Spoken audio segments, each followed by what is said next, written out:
Bismillahirrahmanirrahim. Assalamualaikum warahmatullahi wabarakatuh.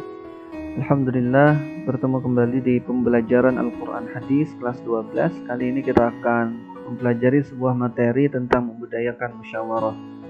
Ada 2 buah ayat Al-Quran dan 2 buah hadis yang berkaitan tentang materi membudayakan musyawarah. Yang pertama yaitu tentang isyarat berdemokrasi. Hal ini ada di dalam Quran surah Ali Imran surah ketiga ayat 159. Kemudian tentang anjuran bermusyawarah, Quran surah Asy-Syu'ara surah ke-42 ayat 38. Hadis riwayat Muslim tentang memilih pemimpin dan hadis riwayat Bukhari tentang memilih pemimpin yang amanah. Isyarat berdemokrasi, Quran surah Al-Imran surah ketiga ayat 159. Allah Subhanahu wa taala berfirman, "Fabima rahmatin minallahi linta lahum walau kunta faddan ghalizal qalbi lanfaddu min hawlik fa'fu anhum wastaghfir lahum washawirhum fil amr fa idza azamta fatawakkal 'ala Allah innallaha yuhibbul mutawakkilin." Yang artinya Allah Subhanahu wa taala berfirman, maka berkat rahmat Allah engkau Muhammad berlaku lemah lembut terhadap mereka. Sekiranya engkau bersikap keras dan berhati kasar, tentulah mereka menjauhkan diri dari sekitarmu. Karena itu maafkanlah mereka dan mohonkanlah ampun untuk mereka dan bermusyawarahlah dengan mereka dalam urusan itu. Kemudian apabila engkau telah membulatkan tekad, maka bertawakallah kepada Allah. Allah mencintai orang yang bertawakal. Kosakata rahmatin artinya rahmat, fadzan artinya keras, lan faddu mereka meninggalkanmu, azamta kamu berketetapan. Baik, dari ayat ini kita bisa menggali penjelasan, yaitu ayat ini berisi perintah Allah untuk bermusyawarah. Kata musyawarah berasal dari kata syawarah yang artinya mengeluarkan madu dari sarang lebah. Arti ini kemudian berkembang sehingga mencakup segala sesuatu yang dapat diambil atau dikeluarkan dari yang lain, termasuk di dalamnya pendapat. Dalam ayat ini diungkapkan 3 sifat dan sikap secara berurutan disebut dan diperintahkan kepada Nabi Muhammad SAW untuk beliau laksanakan sebelum mengadakan musyawarah. Penyebutan ketiga hal itu walaupun dari segi konteks turunnya ayat mempunyai arti tersendiri yang berkaitan dengan perang Uhud, tetapi dari segi pelaksanaan dan esensi musyawarah, ia perlu menghiasi diri Rasulullah SAW dan setiap orang yang mengadakan musyawarah.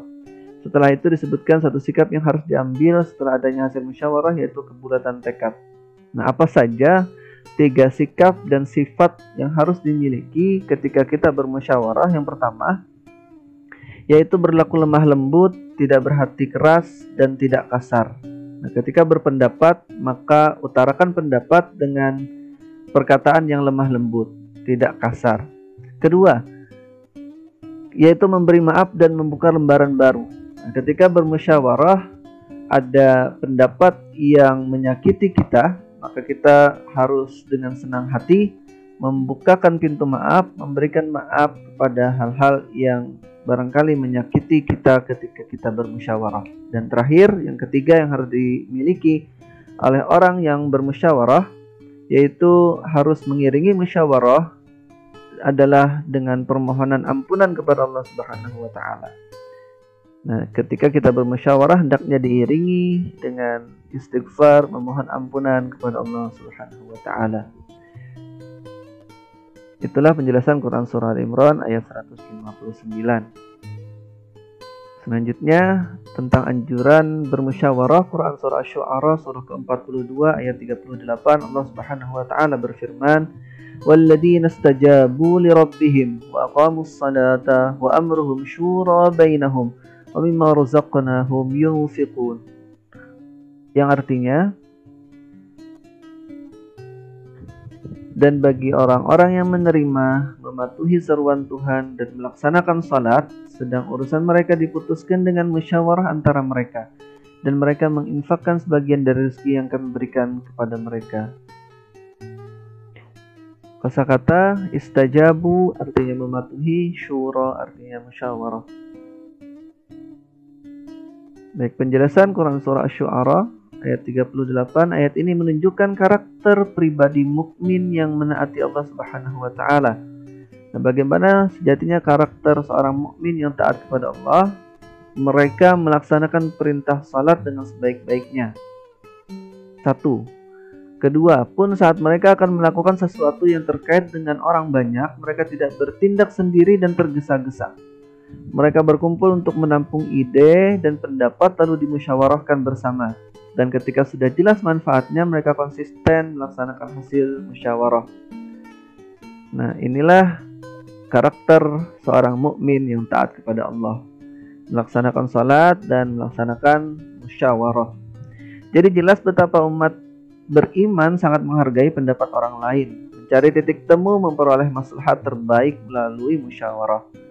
Pakar tafsir Muhammad Rashid Ridho menyatakan bahwa Allah telah menganugerahkan kepada kita kemerdekaan penuh dan kebebasan yang sempurna dalam urusan dunia dan kepentingan masyarakat, dengan jalan memberi petunjuk untuk melakukan musyawarah, yakni yang dilakukan oleh orang-orang cakap dan terpandang yang kita percayai guna menetapkan pada setiap periode hal-hal yang bermanfaat dan membangun masyarakat. Nah, itulah tadi penjelasan Quran surah Asy-Syu'ara ayat ke-38. Selanjutnya, satu buah hadis riwayat Muslim tentang memilih sosok pemimpin. An Auf bin Malik an Rasulillah sallallahu alaihi wasallam qala khiyaru a'immatikum alladhina tuhibbunahum wa yuhibbunakum wa yusalluna 'alaikum wa tusalluna 'alaihim wa syiraru a'immatikum alladhina tubghidunahum wa yubghidunakum wa tal'anunahum wa yal'anunakum. Qila ya Rasulullah afala nunabidhuhum bis-sayf? Faqala la ma aqamu fikumus salah wa idza ra'aytum min wulatikum syai'an takrahunahu fakrahu 'amalahu wa la tanzi'u yadan min ta'ah. Rawahu Muslim. Rasul sallallahu alaihi wasallam bersabda, Auf bin Malik al-Ashja'i berkata, saya mendengar Rasulullah sallallahu alaihi wasallam bersabda, sebaik-baik pemimpin kalian adalah kalian mencintai mereka dan mereka mencintai kalian. Kalian mendoakan mereka dan mereka mendoakan kalian. Sedangkan seburuk-buruk pemimpin adalah kalian membenci mereka dan mereka membenci kalian. Kalian mengutuk mereka dan mereka pun mengutuk kalian. Mereka berkata, kemudian kami bertanya, wahai Rasulullah SAW, tidakkah kami memerangi mereka ketika itu? Beliau menjawab, tidak. Selagi mereka mendirikan salat bersama kalian, tidak selagi mereka masih mendirikan salat bersama kalian. Dan barang siapa dipimpin oleh seorang pemimpin, kemudian dia melihat pemimpinnya bermaksiat kepada Allah, hendaknya ia membenci dari perbuatannya, dan janganlah ia melepas dari ketaatan kepadanya. Baik, ada dua karakter seorang pemimpin. Pemimpin yang baik dan pemimpin yang buruk. Pemimpin yang baik, sebagaimana dijelaskan dalam hadis ini, adalah pemimpin yang masyarakat cintai dan pemimpin mencintai masyarakatnya.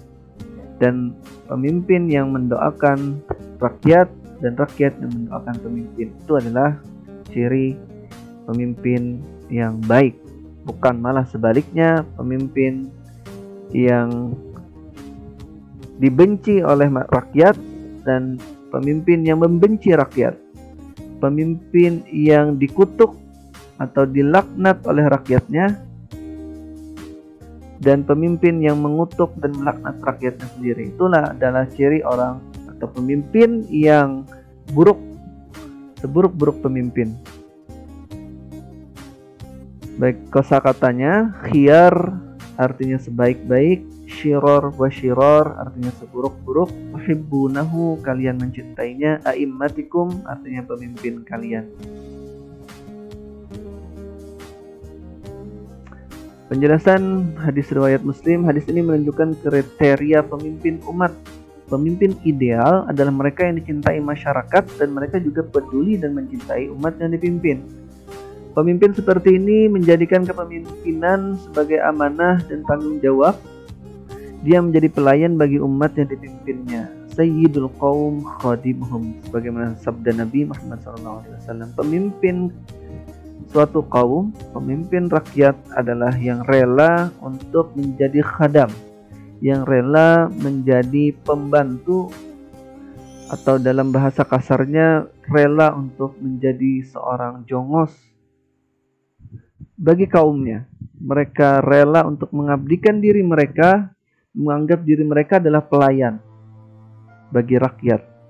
Nah, ini adalah sebaik-baik seorang pemimpin.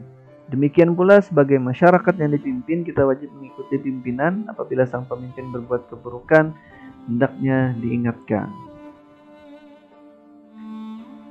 Nah, kita lanjutkan ke hadis terakhir, yaitu hadis riwayat Bukhari tentang memilih pemimpin yang amanah. An Abi Hurairah qala bainama an-nabiy sallallahu alaihi wasallam fi majlisin yuhadditsul qaum ja'ahu 'arabiyyun faqala mata as-sa'ah فمضى رسول الله صلى الله عليه وسلم يحدث فقال بعض القوم سمع ما قال فكره ما قال وقال بعضهم بل لم يسمع حتى إذا قضى حديثه قال أين وراه السائل عن الساعة قال ها أنا يا رسول الله قال فإذا ضيعت الأمانة فانتظر الساعة قال كيف إضاعتها قال إذا وسد الأمر إلى غير أهله فانتظر الساعة رواه البخاري. Yang artinya dari Abu Hurairah radhiyallahu an, ketika Nabi Muhammad SAW berada dalam suatu majelis mendiskusikan tentang suatu kaum, tiba-tiba datang seorang Arab Badui lalu bertanya, kapan hari kiamat tiba?